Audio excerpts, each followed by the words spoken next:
ਦੀ ਸਜ਼ਾ ਸੁਣਾਈ ਤੇ ਕਿਵੇਂ ਬੁੜਕਣ ਲੱਗ ਗਏ ਸਾਰੇ। ਮਨਜਿੰਦਰ ਸਿਰਸਾ, ਸੁਖਬੀਰ ਬਾਦਲ, ਵੱਡਾ ਬਾਦਲ, ਇਹ ਸਾਰਿਆਂ ਦੇ ਅੱਗੋਂ ਬੱਚੇ ਜਮੂਰੇ ਕਿ ਦੇਖੋ ਜੀ ਮੋਦੀ ਨੇ ਇਨਸਾਫ ਦੇ ਦਿੱਤਾ, ਦੇਖੋ ਜੀ ਇਨਸਾਫ ਹੋ ਗਿਆ, ਅਸੀਂ ਐਫਰਟ ਕੀਤਾ, ਅਸੀਂ ਇਹ ਕੀਤਾ ਉਹ ਕੀਤਾ। ਜਿਹੜੇ ਕਹਿੰਦੇ ਸੀ ਜੀ ਜਸਟਿਸ ਨਹੀਂ ਹੈ, ਦੇਖੋ ਸੁਪਰੀਮ ਜਿਹੜਾ ਭਾਰਤੀ ਅਦਾਲਤਾਂ ਨੇ ਸੱਜਣ ਕੁਮਾਰ ਨੂੰ ਜਿਹੜਾ ਉਹ ਉਮਰ ਕੈਦ ਦੇ ਦਿੱਤੀ। ਅਸੀਂ ਉਦੋਂ ਵੀ ਇਹ ਕਿਹਾ ਸੀ ਕਿ ਪਹਿਲੀ ਗੱਲ 10,000 ਬੰਦਿਆਂ ਦਾ ਕਤਲ, ਉਹਨਾਂ ਦੀ ਨਸਲਕੁਸ਼ੀ ਜਿਹਨੂੰ ਮਾਸਟਰਮਾਈਂਡ ਰਾਜੀਵ ਗਾਂਧੀ ਨੇ ਕੀਤਾ ਔਰ ਜਿਹੜੇ ਵੱਡੇ ਪਲੇਅਰ ਸਾਰੇ ਔਰ ਫਿਰ ਥੱਲੇ ਤੱਕ ਕਾਤਲਾਂ ਦੀ ਲਿਸਟ 10,000 ਨੂੰ ਮਾਰਨ ਲਈ ਘੱਟੋ ਘੱਟ 10,000 ਇੱਕ ਨੂੰ ਜੇ ਇੱਕ ਮਾਰਦਾ ਹੈ ਤੇ 10,000 ਬੰਦਿਆਂ ਦੀ ਕਨਵਿਕਸ਼ਨ ਤਾਂ ਹੁੰਦੀ ਹੈ। ਔਰ ਜਿਹੜਾ ਇਹਨਾਂ ਦਾ ਸਭ ਤੋਂ ਵੱਡਾ ਕ੍ਰਿਮੀਨਲ ਹੈ ਰਾਜੀਵ ਗਾਂਧੀ, ਉਹਨੂੰ ਤਾਂ ਭਾਰਤ ਰਤਨ ਬਣਾਇਆ ਹੋਇਆ। ਸੋ ਉਹਨੂੰ ਤਾਂ ਜਿਹੜਾ ਉਹਦੀ ਸਮਾਧ ਪੁੱਟ ਕੇ ਵੀ ਜਿਹੜਾ ਉਹ ਔਨ ਟ੍ਰਾਇਲ ਪੁੱਟ ਕਰਨ ਵਾਲੀ ਲਾਈਨ ਹੈ, ਜਿਵੇਂ ਜਿਹੜਾ ਉਹ ਨਾਜ਼ੀਆਂ ਦਾ ਹਾਲ ਕੀਤਾ ਗਿਆ ਜਿਹੜੇ ਕਿ ਹੋਲੋਕਾਸਟ ਦੇ ਵਿੱਚ ਇਨਵੋਲਵ ਸਨ। ਲੇਕਿਨ ਮੈਂ ਸਮਝਦਾ ਹਾਂ ਵੀ ਬਹੁਤ ਵਾਰ ਇਹ ਜਿਹੜਾ ਇਹਨਾਂ ਨੇ ਇੱਕ ਭਰਮ ਦਾ ਬੱਦਲ ਖੜਾ ਕੀਤਾ ਹੁੰਦਾ ਉਹ ਬੜੀ ਜਲਦੀ ਉਹ ਬੱਦਲ ਬਸਟ ਹੋ ਜਾਂਦਾ ਹੈ। ਸੱਚ ਤਾਂ ਸੱਚ ਹੀ ਹੈ ਜੋ ਸਿਸਟਮ 'ਚ ਘੱਟ ਗਿਣਤੀਆਂ ਲਈ ਅਕਲੀਅਤਾਂ ਲਈ ਨਿਕਲਦਾ ਹੈ, ਔਰ ਉਹ ਬੱਦਲ ਅੱਜ ਬਸਟ ਹੋਇਆ ਜਦੋਂ ਕਿ ਹੁਣ ਜਿਹੜਾ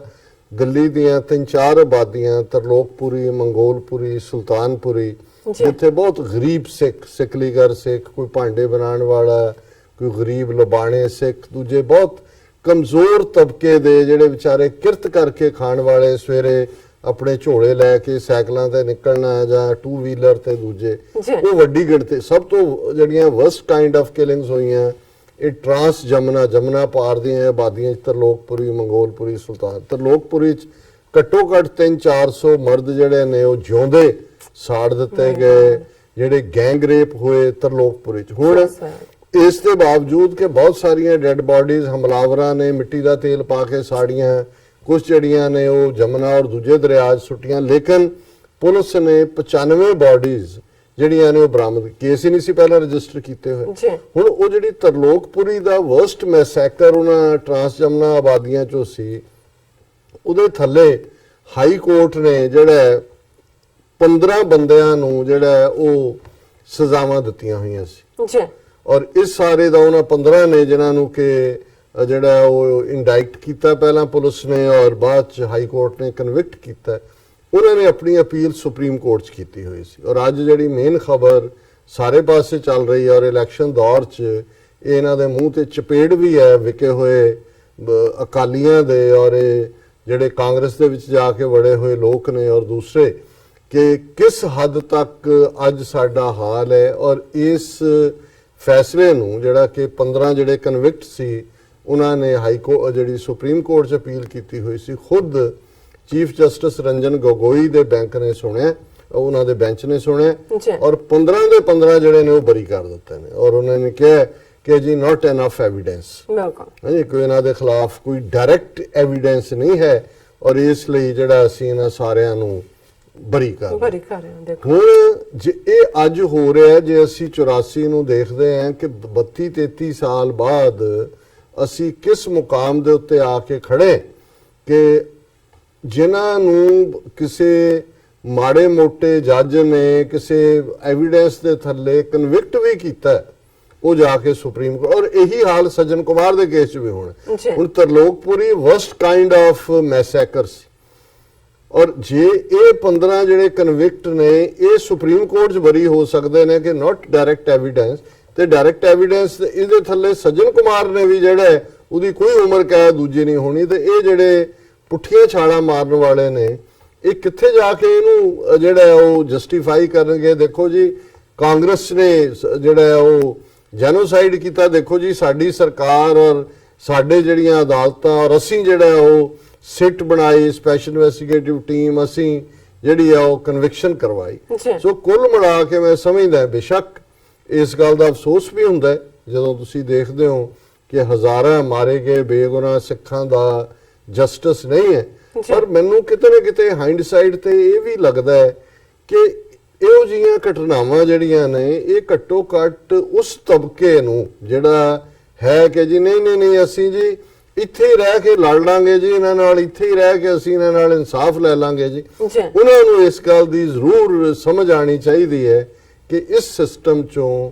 ਸਾਡੇ ਲਈ ਇਨਸਾਫ ਨਹੀਂ ਨਿਕਲਣਾ। ਔਰ ਇਹ ਗੱਲ ਆਪਣੇ ਆਪ 'ਚ ਇਸ ਗੱਲ ਦਾ ਸਬੂਤ ਹੈ ਕਿ ਅੱਜ ਇਹ 33-34 ਸਾਲ ਬਾਅਦ ਭਾਰਤ ਦਾ ਹਾਈਐਸਟ ਕੋਰਟ ਜਿਹੜਾ ਹੈ ਸੁਪਰੀਮ ਕੋਰਟ,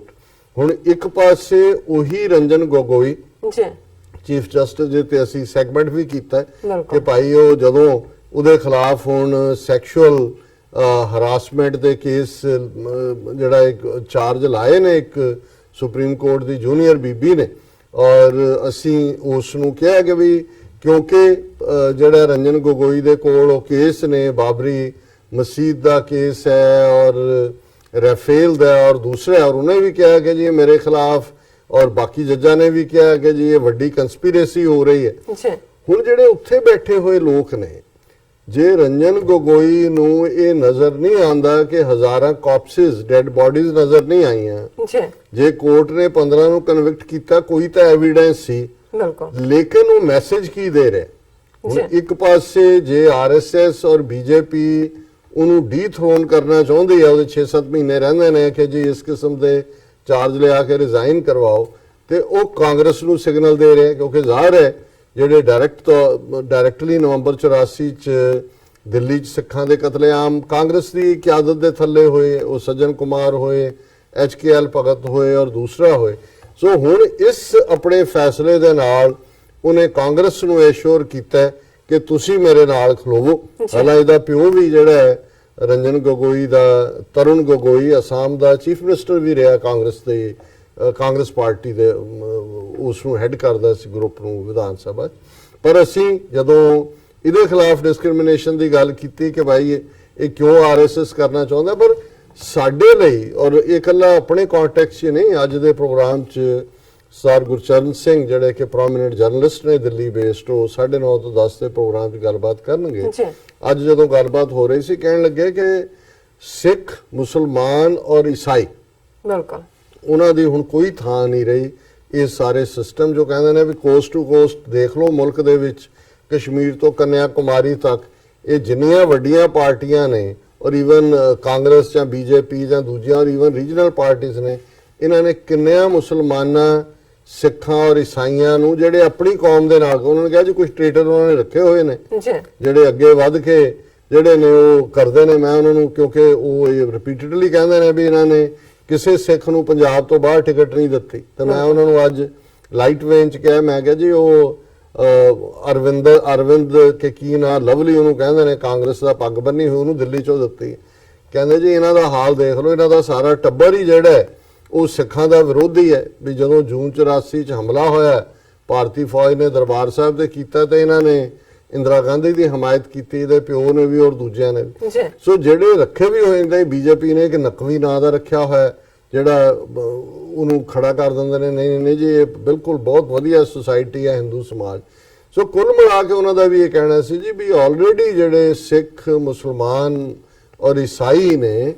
ਉਹ ਉਹਨਾਂ ਨੇ ਡੀਫਰੈਂਚਾਈਜ਼ ਕਰ ਦਿੱਤੇ ਨੇ। ਇੱਕ ਤਾਂ ਡੀਫਰੈਂਚਾਈਜ਼ ਹੁੰਦਾ, ਭਾਵੇਂ ਅੱਜ ਵੋਟ ਦਾ ਹੱਕ ਨਹੀਂ ਖੋਇਆ, ਉਹ ਨੈਕਸਟ ਸਟੈਪ ਹੋ ਜਾਏਗਾ, ਲੇਕਿਨ ਉਹਨਾਂ ਦੇ ਕੋਲ ਕੋਈ ਚੋਇਸ ਨਹੀਂ ਹੈ ਕਿ ਉਹ ਮਿਊਜ਼ੀਕਲ ਚੇਅਰਸ ਵਾਂਗ ਕਾਂਗਰਸ ਜਾਂ ਬੀਜੇਪੀ ਦੇ ਵਿਚਕਾਰ ਜਿਹੜਾ ਉਹਨੂੰ ਉਹਦੇ ਚੋਂ ਕਿਸੇ ਨੂੰ ਚੁਣੇ। ਨੈਸ਼ਨਲ ਪਾਰਟੀਆਂ ਦਾ ਇਹੀ ਹੋਣੀ ਹੈ, ਖੇਤਰੀ ਜਿੱਤ ਵੀ ਜਾਣ, ਅਲਟੀਮੇਟਲੀ ਦੋਨਾਂ ਦੇ ਅਲਾਈਅੰਸ ਇਹਨਾਂ ਦੇ ਥੱਲੇ ਹੀ ਬਣਦੇ ਨੇ। ਔਰ ਇਹਨਾਂ ਹਾਲਾਤਾਂ ਦੇ ਵਿੱਚ ਇਹਨਾਂ ਦੋਨਾਂ ਨੇ, ਕਾਂਗਰਸ ਔਰ ਬੀਜੇਪੀ ਨੇ ਕੰਪਰੋਮਾਈਜ਼ ਕੀਤਾ ਹੋਇਆ ਉਹਨਾਂ ਨੇ। ਔਰ ਇਹੀ ਕਾਰਨ ਸੀ ਕਿ ਜਿਹੜਾ ਕਮਿਸ਼ਨ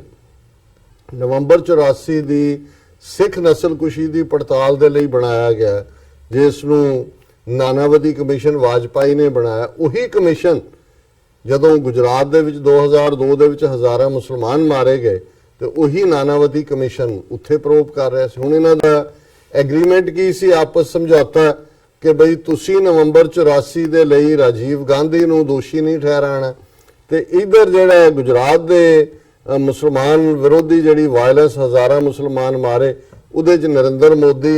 ਦਾ ਨਾਂ ਨਹੀਂ ਆਉਣਾ ਚਾਹੀਦਾ। ਉਹਨਾਂ ਦੋਨਾਂ ਨੂੰ ਬਾਕੀ ਥੱਲੇ ਲੈਵਲ ਦੇ ਕੋਈ ਆ ਗਿਆ, ਕੋਈ ਉਹ ਅਦਾਲਤਾਂ ਆਪੇ ਹੀ ਬਰੀ ਕਰ ਦਿੰਦੀਆਂ, ਜਾਂ ਜਿਵੇਂ ਹੁਣ ਇਹਨਾਂ ਨੇ ਕੱਲੀ ਸਾਧਵੀ ਪ੍ਰਗਿਆ ਨਹੀਂ, ਅਸੀਂ ਦੇਖਦੇ ਹਾਂ ਕਰਨਲ ਪ੍ਰੋਤ ਔਰ ਗੁਜਰਾਤ ਦੇ ਮੁਸਲਮਾਨ ਵਿਰੋਧੀ ਜਿਹੜੀ ਵਾਇਲੈਂਸ ਸੀ ਉਹਦੇ ਵਿੱਚ ਜਿਹੜੀ ਉਹਨਾਂ ਦੀ ਇੱਕ ਵਜ਼ੀਰ ਉਹਦਾ ਕੋਡਾਨੀ ਕੀ ਨਾਂ ਸੀ, ਉਹ ਹੈਲਥ ਗਰਾਊਂਡ ਤੇ ਬਾਹਰ ਆ ਗਈ। ਸਾਧਵੀ ਪ੍ਰਗਿਆ ਉੱਥੇ ਉਹਨਾਂ ਨੇ ਕੈਂਡੀਡੇਟ ਫੀਲਡ ਕਰਤੀ। ਸੋ ਕੁੱਲ ਮਿਲਾ ਕੇ ਇਹਦੇ ਬਾਰੇ ਕੋਈ ਦੋ ਰਾਵਾਂ ਨਹੀਂ ਹੋਣੀਆਂ ਚਾਹੀਦੀਆਂ। ਔਰ ਇਹ ਗੱਲ ਜਦੋਂ ਰਿਪੀਟਡਲੀ ਕਹੀ ਜਾਂਦੀ ਹੈ ਜੀ ਨਵੰਬਰ 84 ਤਾਂ ਕਾਂਗਰਸ ਨੇ ਕਰਵਾਇਆ, ਤੁਸੀਂ ਉਹ ਨਾਨਾ ਜੀ ਦੇਸ਼ਮੁਖ ਜਿਹਨੇ ਅਲਟੀਮੇਟਲੀ ਉਹਨੂੰ ਜਸਟੀਫਾਈ ਕੀਤਾ ਔਰ ਕਿਹਾ ਸਿੱਖਾਂ ਨੂੰ ਵੀ ਆਰਾਮ ਨਾਲ ਬਹਿ ਜਾਓ, ਇਹ ਤੁਹਾਨੂੰ ਸਬਕ ਸਿਖਾਉਣ ਲਈ ਜ਼ਰੂਰੀ ਸੀ। ਸੋ ਉਹ ਆਈਡੀਓਲੌਗ ਆਰਐਸਐਸ ਦਾ, ਕਿਉਂਕਿ ਇੰਦਰਾ ਗਾਂਧੀ ਨੂੰ ਦੁਰਗਾ ਮਾਤਾ ਤੱਕ ਪਹੁੰਚਾਉਣ ਜਿਹੜਾ ਰੋਲ ਸੀ ਇਹਨਾਂ ਦਾ ਹੀ ਸੀ। ਸੋ ਕੁੱਲ ਮਿਲਾ ਕੇ ਇਸ ਗੱਲ ਦੀ ਤਵੱਕੋ ਬਿਲਕੁਲ ਨਹੀਂ ਕਰਨੀ ਚਾਹੀਦੀ। ਸਾਡੀਆਂ ਸਫਾਂ ਦੇ ਵਿੱਚ ਜਿਹੜੇ ਤੁਰੇ ਹੋਏ ਨੇ ਉਹਨਾਂ ਨੂੰ ਤਾਂ ਕੋਈ ਭੁਲੇਖਾ ਨਹੀਂ ਹੈ। ਅਸੀਂ ਤਾਂ ਜੂਨ 84 ਤੋਂ ਬਾਅਦ ਹੀ ਲਾਈਨ ਖਿੱਚ ਦਿੱਤੀ ਸੀ ਕਿ ਭਾਈ ਨੋ ਮੋਰ ਵਿਦ ਹਿੰਦੂ ਇੰਡੀਆ। ਪਰ 33-34 ਸਾਲ ਬਾਅਦ ਜਿਹੜੇ ਵਪਾਰੀ ਕਿਸਮ ਦੇ ਸਿੱਖ ਜਿਹੜੇ ਨੇ ਉਹ ਉਹਨਾਂ ਦੇ ਨਾਲ ਕੋਈ ਸਾਂਝਾ ਰੱਖਣਾ ਚਾਹੁੰਦੇ ਨੇ ਜਾਂ ਉਹਨਾਂ ਚੋਂ ਕੋਈ ਇਨਸਾਫ ਦੀ ਤਵੱਕੋ ਕਰਦੇ ਨੇ, ਉਹਨਾਂ ਨੂੰ ਸ਼ਰਮ ਨਹੀਂ ਆਉਂਦੀ ਹੈ ਕਿ ਉਹ ਇਹ ਦੇਖਣ ਕਿ ਵੀ ਨਵੰਬਰ 84 ਦੇ ਵਿੱਚ ਜਿਹੜੇ ਹਜ਼ਾਰਾਂ ਸਿੱਖ ਮਾਰੇ ਗਏ, ਸੈਂਕੜਿਆਂ ਸਿੱਖ ਬੀਬੀਆਂ ਦੇ ਨਾਲ ਜਬਰ ਜਨਾਹ ਹੋਏ, ਛੋਟੇ ਛੋਟੇ ਬੱਚੇ ਜਿਹੜੇ ਨੇ ਉਹ ਮਾਰੇ ਗਏ, ਉਹ ਜਿਨ੍ਹਾਂ ਤੋਂ ਤੁਸੀਂ ਭਵਿੱਖ ਜਿਨ੍ਹਾਂ ਦੇ ਨਾਲ ਜਾਂ ਆਪਣਾ ਮੁਸਤਕਬਲ ਸੇਵ ਸਮਝਦੇ ਹੋ, ਉਹ ਤਾਂ ਉਹਨਾਂ ਦੇ ਜਿਹੜੇ ਉਸ ਦੇ ਲਈ ਜ਼ਿੰਮੇਵਾਰ ਨੇ, ਉਹਨਾਂ ਨੂੰ ਸਜ਼ਾਵਾਂ ਦੇਣ ਨੂੰ ਤਿਆਰ ਨਹੀਂ ਨੇ। ਔਰ ਜੇ ਅੱਜ ਅਸੀਂ ਇਵਨ ਯੂਪੀ ਦੇ ਹਵਾਲੇ ਨਾਲ ਦੇਖੀਏ ਪਿਛਲੇ ਦਿਨਾਂ ਦਾ, ਔਰ ਭੈਣ ਜੀ ਅਮਨਜੋਤ ਕੌਰ ਹੋਰਾਂ ਦੀਆਂ ਸਾਨੂੰ ਬਹੁਤ ਸਾਰੀਆਂ ਲਿਖਤਾਂ ਇਸ ਹਫ਼ਤੇ ਮਿਲੀਆਂ ਨੇ, ਉਹਨਾਂ ਚੋਂ ਇੱਕ ਅਸੀਂ ਸ਼ੇਅਰ ਕਰਾਂਗੇ ਕਿ ਕਿਉਂ ਇਹਦੇ ਬਾਵਜੂਦ ਕਿ ਕਾਂਗਰਸ ਨੇ ਵੀ ਉਹੀ ਨੀਤੀਆਂ ਰੱਖੀਆਂ ਸਿੱਖਾਂ ਪ੍ਰਤੀ, ਮਾਈਨੋਰਿਟੀਜ਼ ਪ੍ਰਤੀ, ਪਰ ਇੰਟਰਨੈਸ਼ਨਲ ਮੀਡੀਆ ਜਾਂ ਇੰਟਰਨੈਸ਼ਨਲ ਜਿਹੜੇ ਹੋਰ ਅਦਾਰੇ ਨੇ ਉਹ ਕਿਉਂ ਗਾਂਧੀ ਫੈਮਿਲੀ ਜਾਂ ਕਾਂਗਰਸ ਨੂੰ ਜਿਹੜਾ ਹਮੇਸ਼ਾ ਹੀ ਲਾਈਮਲਾਈਟ 'ਚ ਰੱਖਦੇ ਨੇ ਜਾਂ ਹਾਂ ਪੱਖੀ ਰਵੱਈਆ ਦਿੰਦੇ ਨੇ। ਔਰ ਇਸੇ ਤਰ੍ਹਾਂ ਅਸੀਂ ਯੂਪੀ 'ਚ ਦੇਖਦੇ ਹਾਂ ਕਿ ਇੱਕ ਖਬਰ ਜਿਸ ਨੂੰ ਦਬਦਬਾ ਹੀ ਦਿੱਤਾ ਹੈ ਕਿ ਕਿਵੇਂ ਇੱਕ ਸਿੱਖ ਵਰਕਰ ਨੂੰ, ਮਜ਼ਦੂਰ ਨੂੰ ਤੇਜ਼ਾਬ ਪੀਣ ਦੇ ਉੱਤੇ ਮਜਬੂਰ ਕੀਤਾ ਗਿਆ ਔਰ ਬੰਦੇ ਜਿਹੜੇ ਨੇ ਉਹ ਦੌੜ ਗਏ ਜੰਪ ਬੇਲ ਦੇ ਲਈ ਔਰ ਦੂਸਰੇ। ਸੋ ਕੁੱਲ ਮਿਲਾ ਕੇ ਇਹ ਜਿਹੜੀਆਂ ਕੱਲੀਆਂ ਕਾਰੀਆਂ ਘਟਨਾਵਾਂ ਹੋ ਰਹੀਆਂ ਨੇ, ਹੋਣਾ ਫਿਰ ਇਹ ਹੈ ਕਿ ਈਵਨ ਇਹਦਾ ਵੀ ਚਰਚਾ ਹੋਣਾ ਵੀ ਹਟ ਜਾਣਾ, ਕਿਉਂਕਿ ਗੱਲ ਤਾਂ ਮੀਡੀਆ ਦੀ ਹੈ। ਔਰ ਜੇ ਮੀਡੀਆ ਨੂੰ ਹੀ ਇਹ ਲੱਗਦਾ ਕਿ ਵੀ ਇਹ ਸਿੱਖ ਤੇ ਮੁਸਲਮਾਨ ਤੇ ਈਸਾਈ ਇਸ ਦੇਸ਼ ਨੂੰ ਬਿਲੋਂਗ ਨਹੀਂ ਕਰਦੇ ਜਾਂ ਇਹ ਆਪਣੇ ਆਪ ਨੂੰ ਹਿੰਦੂ ਦਾਇਰਾਕਾਰ ਦੇ ਵਿੱਚ ਲਿਆਉਣ ਲਈ ਤਿਆਰ ਨਹੀਂ ਨੇ, ਤੇ ਇਹ ਘਟਨਾਵਾਂ ਲਗਾਤਾਰਤਾ ਨਾਲ ਦਿੱਲੀ ਦੇ ਵਿੱਚ ਜਿਵੇਂ ਕਪਲ ਦੀ ਮਾਰ ਕੁਟਾਈ ਕੀਤੀ, ਔਰ ਇਹ ਘਟਨਾਵਾਂ ਬਹੁਤ ਲੈਵਲ ਤੇ ਹੋ ਰਹੀਆਂ ਨੇ, ਬਹੁਤ ਸਾਰੀਆਂ ਰਿਪੋਰਟ ਹੀ ਨਹੀਂ ਹੁੰਦੀਆਂ। ਜੇ ਕਿਸੇ ਨੇ ਸੋਸ਼ਲ ਮੀਡੀਆ ਤੇ ਕੋਈ ਪੋਸਟ ਪਾ ਦਿੱਤੀ, ਕਿਸੇ ਨੇ ਆਪਣੀ ਸੈੱਲਫੋਨ ਦੇ ਨਾਲ ਕੋਈ ਵੀਡੀਓ ਬਣਾ ਲਈ ਤੇ ਗੱਲ ਪਹੁੰਚ ਗਈ, ਅਦਰਵਾਈਜ਼ ਜਿਹੜੀ ਗੱਲ ਹੈ ਉਹ ਮੁਕੰਮਲ ਤੌਰ ਤੇ ਗਾਇਬ ਹੈ। ਸੋ ਮੈਂ ਇਹ ਸਮਝਦਾ ਵੀ ਇਹ ਬੇਸ਼ੱਕ ਸੁਪਰੀਮ ਕੋਰਟ ਦੇ ਇਸ ਐਕਵਿਟਲ ਫੈਸਲੇ ਤੋਂ ਬਾਅਦ ਕਈਆਂ ਨੇ ਇਸ ਦੀ ਨਖੇਦੀ ਤੇ ਫਲਾਣਾ ਦਿੱਲੀ ਕਮੇਟੀ ਨੇ ਕਿਹਾ ਜੀ ਅਸੀਂ ਜਿਹੜਾ ਉਹਨੂੰ ਰੀਕਨਸੀਡਰ ਕਰਨ ਵਾਲਾ ਇੱਕ ਹੁੰਦਾ ਹੈ ਕਿ ਜੀ ਇਸ ਫੈਸਲੇ ਨੂੰ ਉਹਨੇ ਕੀ ਰੀਕਨਸੀਡਰ ਕਰ, ਕਿਉਂ ਬੇਵਕੂਫ ਬਣਾ ਰਹੇ ਹੋ ਤੁਸੀਂ ਲੋਕਾਂ ਨੂੰ। ਜਦੋਂ ਤੱਕ ਇੱਕ ਆਵਾਜ਼ ਦੇ ਵਿੱਚ ਉੱਥੇ ਮਾਈਨੋਰਿਟੀਜ਼, ਕੱਲੀ ਗੱਲ ਸਿੱਖਾਂ ਨੇ ਤਾਂ ਆਪਣੇ ਨੇਸ਼ਨ ਦੇ ਲਈ ਸਟਰਗਲ ਜਾਰੀ ਰੱਖਣੀ ਹੈ, ਪਰ ਮੈਂ ਸਮਝਦਾ ਵੀ ਇਹ ਵਕਤ ਹੈ ਕਿ 200 ਮਿਲੀਅਨ ਮੁਸਲਮਾਨ ਔਰ 30 ਮਿਲੀਅਨ ਈਸਾਈ ਵੀ ਇਸ ਗੱਲ ਨੂੰ ਸਮਝਣ ਕਿ ਕਿੰਨੀ ਕੁ ਦੇਰ ਤੁਸੀਂ ਡਰ ਔਰ ਖੌਫ ਦੇ ਵਿੱਚ ਜਿਉਂਦੇ ਰਹੋਗੇ। ਆਪਣੇ ਘੁਰਨਿਆਂ ਚੋਂ ਨਿਕਲੋ, ਉਸ ਡਰ ਦੀ ਕੰਧ ਚੋਂ ਨਿਕਲੋ ਔਰ ਖਲੋ ਆਪਣੇ ਹੱਕਾਂ ਦੇ ਲਈ। ਜੇ ਲੜਨਾ ਪੈਂਦਾ ਤੇ ਲੜੋ ਬਾਈ ਆਲ ਮੀਨਸ, ਜਿਹਨੂੰ ਮੈਲਕਮ ਐਕਸ ਨੇ ਕਿਹਾ ਸੀ। ਅਦਰਵਾਈਜ਼ ਇਹ ਜਿਹੜੀ ਗੁਲਾਮੀ ਹੈ ਔਰ ਬੇਗੈਰਤੀ ਹੈ ਔਰ ਬੇਪਤ ਹੋਣਾ, ਇਹ ਇਸ ਕਿਸਮ ਦੀ ਜ਼ਿੰਦਗੀ ਨੂੰ ਹੀ ਗੁਰੂ ਨਾਨਕ ਸਾਹਿਬ ਨੇ ਫਰਮਾਇਆ ਸੀ, ਜੇ ਜੀਵੇ ਪਤ ਲੱਥੀ ਜਾਏ ਸਭ ਹਰਾਮ ਜੇਤਾ ਕਿਛ ਖਾਏ, ਕਿ ਜਿਹੜੀਆਂ ਕੌਮਾਂ ਬੇਪਤ ਹੋ ਕੇ ਜਿਉਂਦੀਆਂ ਨੇ ਉਹ ਹਲਾਲ ਖੋਰ ਨਹੀਂ ਹੁੰਦੀਆਂ, ਉਹ ਹਰਾਮ ਖੋਰ ਹੁੰਦੀਆਂ ਨੇ। ਸੋ ਮੈਂ ਸਮਝਦਾ ਵੀ ਇੱਕ ਵਾਰ ਫਿਰ ਸੁਪਰੀਮ ਕੋਰਟ ਨੇ ਵੀ ਇਹ ਮੈਸੇਜ ਦਿੱਤਾ ਹੈ ਕਿ ਨਾ ਲੈਜਿਸਲੇਚਰ, ਨਾ ਐਗਜ਼ੈਕਟਿਵ, ਨਾ ਪਬਲਿਕ ਓਪੀਨੀਅਨ, ਨਾ ਮੀਡੀਆ ਉਹ ਤੁਹਾਨੂੰ ਇਨਸਾਫ ਦੇਗਾ ਜਾਂ ਉਹਨਾਂ ਨੇ ਤੁਹਾਨੂੰ ਉਵੇਂ ਹੀ ਰੱਖਣਾ, ਅਸੀਂ ਵੀ ਤੁਹਾਨੂੰ ਜਿਹੜਾ ਉਸੇ ਹੀ ਕੈਟਾਗਰੀ 'ਚ ਰੱਖਣਾ ਹੈ ਔਰ ਤੁਹਾਡੇ ਲਈ ਇਸ ਮੁਲਕ ਦੇ ਵਿੱਚ ਕੋਈ ਥਾਂ ਨਹੀਂ। Very bad, so sad. Doctor ਸਾਹਿਬ ਇੱਥੇ ਲੈਣੀ ਅਪਡੇਟ ਪੇਜ ਤੋਂ ਪਹਿਲਾਂ ਅਸੀਂ ਦਰਸ਼ਕਾਂ ਤੇ ਸਰੋਤਿਆਂ ਨੂੰ ਫਿਰ ਦੁਬਾਰਾ ਅਪੀਲ ਤੇ ਬੇਨਤੀ ਕਰਦੀ ਹਾਂ ਵੀਅਰਸ, ਜਿਸ ਤਰ੍ਹਾਂ ਕਿ ਤੁਸੀਂ ਜਾਣਦੇ ਹੋ ਕਿ ਟੀਵੀ 84 ਮਨੁੱਖੀ ਹੱਕਾਂ ਦਾ ਪਹਿਰੇਦਾਰ ਹੈ। ਟੀਵੀ 84 ਸਿੱਖਾਂ, ਕਸ਼ਮੀਰੀਆਂ ਤੇ ਭਾਰਤੀਆਂ ਨੌਰਥ ਈਸਟ ਸਟੇਟਾਂ ਦੇ ਲੋਕਾਂ ਦੇ ਸਵੈ ਨਿਰਣੇ ਦੇ ਹੱਕਾਂ ਦਾ ਹਾਮੀ ਹੈ। ਅਸੀਂ ਚਾਹਾਂਗੇ ਕਿ ਤੁਸੀਂ TV 84 ਦੀ ਚੜ੍ਹਦੀ ਕਲਾ ਲਈ ਵੱਧ ਤੋਂ ਵੱਧ ਡੋਨੇਟ ਕਰੋ। ਡੋਨੇਟ ਕਰਨ ਲਈ ਸਾਡੀ ਵੈਬਸਾਈਟ tv84.tv ਤੇ ਜਾ ਕੇ PayPal ਦੀ ਵਰਤੋਂ ਕਰਕੇ ਵਨ ਟਾਈਮ ਡੋਨੇਟ ਕਰ ਸਕਦੇ ਹੋ, ਮੰਥਲੀ ਡੋਨੇਟ ਵੀ ਕਰ ਸਕਦੇ ਹੋ। ਤੁਸੀਂ TV 84 ਦੇ ਨਾਮ ਤੇ ਚੈੱਕ ਬਣਾ ਕੇ ਸਾਨੂੰ ਮੇਲ ਵੀ ਕਰ ਸਕਦੇ ਹੋ ਸਾਡੇ ਇਸ ਪਤੇ ਤੇ 36-01 37th Avenue, Long Island City, New York 11101 USA, ਜਾਂ ਫਿਰ ਤੁਸੀਂ ਸਾਨੂੰ ਫੋਨ ਰਾਹੀਂ ਵੀ ਸੰਪਰਕ ਕਰ ਸਕਦੇ ਹੋ ਸਾਡੇ ਫੋਨ ਨੰਬਰ ਤੇ 5164060694। Thank you so much viewers. ਤੁਸੀਂ ਕਿਤੇ ਨਹੀਂ ਜਾਣਾ, ਮਿਲਦੇ ਹਾਂ ਆਫਟਰ ਦਿਸ ਸ਼ਾਰਟ ਬ੍ਰੇਕ।